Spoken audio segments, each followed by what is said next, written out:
Ji, Jai Gurudev, Komal ji. How are you? I am good.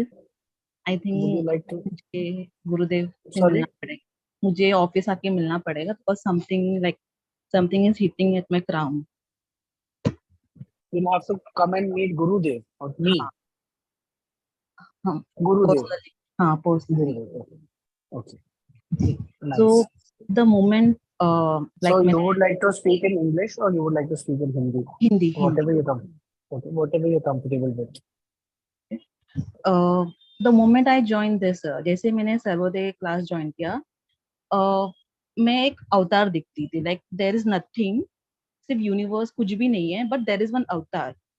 And मुझे समझ में नहीं आ रहा था कि ये कौन है ये अवतार। मैं हमेशा उस पॉइंट में आके स्टक होती थी।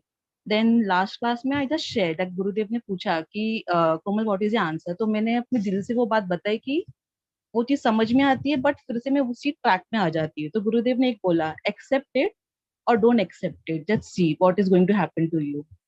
मैं 2 हफ्ते से कंटिन्यूस उसी पॉइंट में आके मैं स्टक होती थी। देन आप उस क्लास में मेरी सांसें पूरी फूलने लगी एंड मैंने गुरुदेव को देखा यहाँ पे, तो मैं सोचने लगी ये क्या हो रहा है, गुरुदेव भगवान है ये, सडनली मुझे क्या हो रहा है। तो रात को पूरी बेचैनी थी, एंड मेरे लाइफ में थोड़े प्रॉब्लम भी चल रहे, तो मेरे लिए ये था कि ये शायद से कुछ और रीजन है, ये जो मेरे साथ भी हो रहा है, it's something different because there are some people who are trying to harm me. तो मैंने उस चीज को इग्नोर किया एंड मुझे गॉड्स देवी देव सब कि ये क्या हो रहा है मेरे साथ में। तो आई डिड समथिंग कि ये चीजें निकले एंड मुझे एक डंडा मिला गुरुदेव का कि अभी तो समझ जाओ कि क्या हो रहा है। तो वो चीज मुझे कुछ और ही चीजें लगी। देन सविता माँ से मेरी बात हुई तो उन्होंने स्वर देखा कि मेरे तो दोनों स्वर चल रहे हैं। तो फिर भी उस पॉइंट में मुझे लगा कि ठीक है, मैं अपने आप को हील कर दूंगी तो I will be okay. But next दिन मुझे नहीं हो रहा था वो चीज सहन। तो देन आई मैसेज सविता माँ की मुझे ये प्रॉब्लम हो रही है। देन गुरुदेव ने इमिजिएटली कॉल, वो कॉन्फ्रेंस कॉल आया गुरुदेव का, तो उन्होंने बताया कि वो जो अवतार है वो एक लाइफ में मैं कुछ थी and I did something wrong. जो लोग मुझे ये लाइफ में तकलीफ दे रहे हैं, मैंने उस लाइफ में उनको काफी तकलीफ दी थी।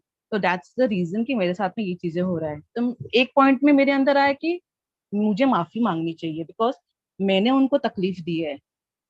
वो एक पॉइंट में तो वो सडनली वो चीजें थॉट आई, जो ग्रज था वो इमीडिएटली मेरे माइंड से निकला बिकॉज मैंने उनको तकलीफ दी है। दैट्स वाई वो सारे लोग मेरे, और गुरुदेव एक्सप्लेन किए कि तुमने बहुत तकलीफ ये लाइफ में तुमने ये चीज तकलीफ देखी है। वही रीजन है, जो लोग तुम्हारा बुरा चाह रहे थे वही तुम्हारा अच्छा चाह रहे थे, और वही तुम्हें मुझसे कनेक्ट किए, वही लोग है जो रीजन बने कि तुम मेरे पास है। तो तुम्हें उल्टा उनके चरण स्पर्श करने चाहिए बिकॉज जो हमें दिखता है वैसा होता नहीं। जो हमारा अच्छा चाहते हैं वो हमें कभी सही जगह में नहीं लेके जाते। जो हमें हमें हमारा बुरा चाहते हैं या हम पे हार्म करे, दैट वही सही दोस्त है और वही सही है। एंड बिकॉज ऑफ वो रीजन के कारण मैं कितने लाइफ से गुरुदेव से कनेक्ट होना कोशिश करी थी बट मैं नहीं हो रही थी। बट वो पेन इतना था कि मैं इमीडिएटली गुरुदेव से कनेक्ट हुई। एंड गुरुदेव ने फिर वो पास्ट लाइफ भी बताया कि मैं एक लाइफ जो अवतार था उस लाइफ में मैं जिस देवी की वर्शिप करती थी, इस लाइफ में भी आई फॉलो दैट गॉडेस। तो वो एक रीजन था कि मुझे गुरुदेव से कनेक्ट किया। And then he blessed me with, and मुझे गुरुदेव का रियल ये दिखा, हम है ही नहीं, इट्स ओनली गुरु। हमें लगता है कि हम है। देन गुरुदेव बोले कि ये बस शुरुआत है, अंत ये बस अभी तुम्हें आगे ही बढ़ना है, इसके आगे पीछे नहीं है, बस ये शुरुआत है, अब अंत नहीं पता लेकिन बट आगे बढ़ो इसके आगे। तो वो बहुत दैट इज प्राइसलेस। एंड और रीजन ये था कि मैंने कुछ शास्त्र वगैरह कुछ पढ़े भी नहीं हूँ एंड मैंने एक्सपेक्ट नहीं किया था कि मुझे ये चीजें मिली थी। एंड एनलाइटमेंट का मैंने सोचा तक नहीं था कि सबको मिल रहा था एंड मुझे लगता था कि मुझे कहाँ से मिल सकता है ये चीज। मुझे तो कुछ पता भी नहीं, neither I have so much ज्ञान, मुझे कुछ पता नहीं है। सो गुरुदेव बोले कि तुम्हारा एक तो एक्सपेक्टेशन नहीं था एंड आपको फेथ था। आई हैव सरेंडर इन गुरुदेव, गुरुदेव पे फेथ था एंड सडनली वो चीजें हो गई। जय गुरुदेव, जय मां। सांसारिक सुखों से लेकर आत्म साक्षात्कार तक कुछ भी प्राप्त करने हेतु महाश्री विद्या एक सरल, छोटा, फिर भी एक सटीक उपाय है। लोग ये सोचते हैं कि महाश्री विद्या सिर्फ मंत्र जपने के बारे में है, मंत्र उच्चारण करना ही सिर्फ ये ही एक पहलू नहीं है महाश्री विद्या का। मुद्रा, न्यास, हवन, त्राटक, ध्यान और बहुत कुछ ऐसे पहलू है। ध्यान महाश्री विद्या का सबसे शक्तिशाली पहलू है। आइए उन लोगों से अधिक सुने जो इसका पहले अनुभव कर चुके हैं। डॉक्टर श्री हितेश गुरुजी के आशीर्वाद से विद्या आर्ट ऑफ इटर्नल साइंस सुवर्ण आकर्षण साधना का सबसे शक्तिशाली पाठ्यक्रम लेकर आ रहा है, जो महाश्री विद्या के ध्यान पाठ्यक्रम का पहला स्तर है। हमारे प्यारे गुरुदेव इस कोर्स में अज्ञान के सारे पर्दे उठाएंगे और हमें ज्ञान की एक नई दिशा दिखाएंगे। ये सबसे शक्तिशाली साधना है जो आपके भाग्य और किस्मत के दरवाजे खोलेगी। प्रचुरता की एक सुनहरी कुंजी जो आपको निम्नलिखित लाभ प्रदान करती है।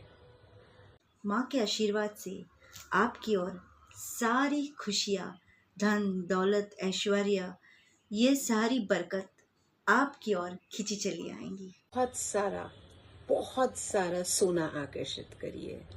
के द्वारा अगर किसी को भी पैसों को लेके तकलीफ हो रही है या किसी पे कर्जा है, उसका भी निवारण किया जा सकता है। और साथ साथ पैसों को, महालक्ष्मी को भी इसके द्वारा हम आकर्षित कर सकते हैं। तो बहुत ही सुंदर इससे हम प्रयास कर सकते हैं। इससे आपके जीवन में बहुत सारे सुनहरे अवसर आपको उपलब्ध होंगे और इतना ही नहीं, सुनहरे दिल वाले लोग आपकी मदद के लिए आपकी ओर आकर्षित ही होंगे। स्वास्थ्य और खुशी की दिव्य चमक में समा जाएं। और सबसे आखिर में, लेकिन सबसे महत्वपूर्ण, आपकी आध्यात्मिक उन्नति होगी और आप आत्म साक्षात्कार की ओर बढ़ते रहेंगे। मुझे इसके द्वारा काफ़ी फायदे हुए हैं। मेरी ऐसी तहे दिल से इच्छा है कि जैसे मुझे लाभ हुआ है वैसे ही आप सभी को इसका भरपूर लाभ हो। तो जल्दी से एनरोल करिए ताकि आप सबसे बेहतरीन अर्ली बर्ड ऑफर का फ़ायदा जल्द से जल्द उठा सकें।